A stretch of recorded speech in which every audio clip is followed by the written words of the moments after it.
Wow, Apple. So it's actually been 2 years that I actually did the video that you guys are about to see. And there's three things that still kind of irk me. And it's surprisingly that there's still some things that some stones that Apple left unturned.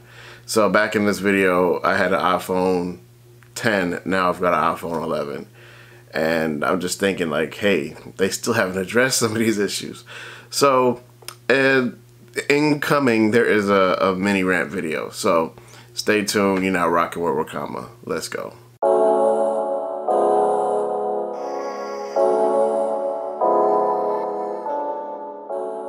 Apple, we seriously need to talk. So there's three things that are really annoying me as far as your policies, as far as how you do things. But by the way, I'm not an Apple hater. I'm not someone to throw shade from the sidelines. So just to let you know, I've actually got Apple products. I got a recently purchased MacBook Pro. I also have an iPad, and I have an iPhone 10. Last year's model, not the 10s. So I'm actually just gonna go ahead and throw this at you because this is something that you really need to focus on and deliver a better experience for your customers. I'm just talking to you from a consumer standpoint. Number 3, 1440p playback.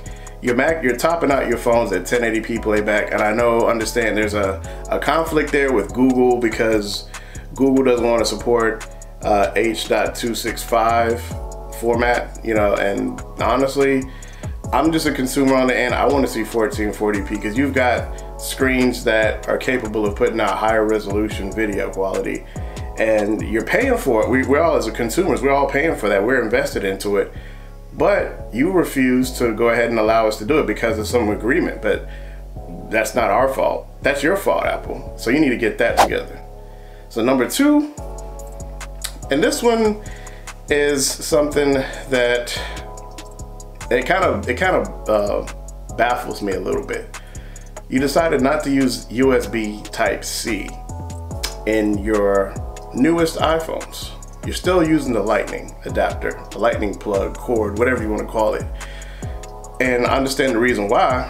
And honestly, for all of these 3 reasons that I'm listing here, I think maybe except for the third, it seems it's all monetary. You want to make some money, you have money tied up in it, and that's cool. You know, you're a business, you're supposed to make money. But however, it just seems like it's at the expense of the consumer and we don't really get our full benefit. So number 2 is the USB Type-C.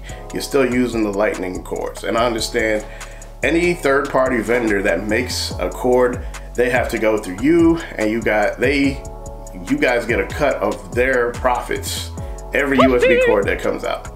So in that circumstance, you can't even use your iPhone and charge it to the new MacBooks. Ever since 2016, you guys decided to go with USB Type-C. And the MacBook Pro, you've got 2 of them. And a regular MacBook, you only have 1. And that's it. There's no more card readers. There's no more Thunderbolt to VGA, HDMI, none of that. All of that's gone. Even USB Type-A is gone.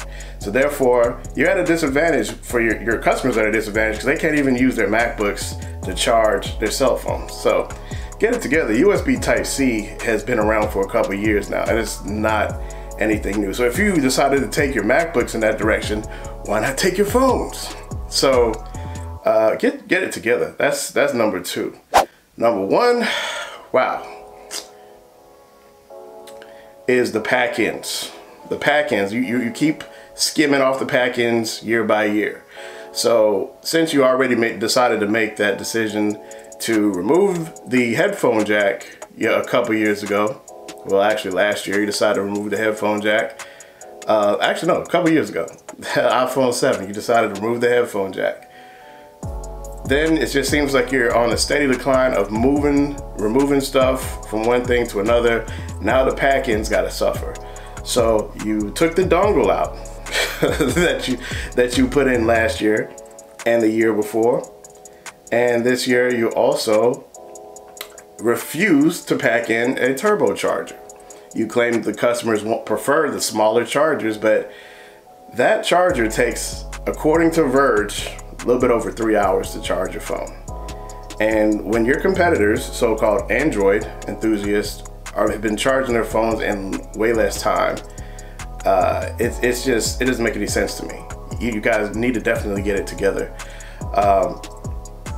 The rapid charger, at least from my perspective, on my iPhone, I've been able to charge up my phone. Like, I decided to invest into that too, but you want people to spend another, what, $70, $80, whatever, for an extra charger, and it's broken up into two separate entities.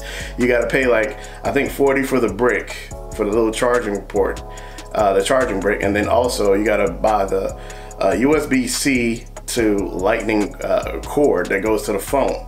So you are nickel and diming your customers, and that is not acceptable at all. So with that, I'm done. Those are my top 3 rants for Apple, and as far as the direction they want. But they just need to go ahead and pack it in the box, because you're paying premium price. Come on.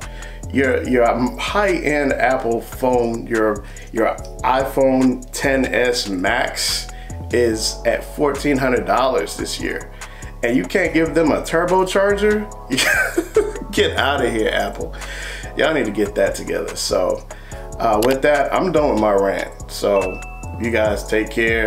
If this is your first time checking out the channel, go ahead and subscribe below. I don't usually do a lot of rants. I try to do reviews. I usually try to stay focused on that subject at hand, but I just think this is just astronomical. So, but be sure to like, share, subscribe, and I'll catch y'all on the next one. Peace.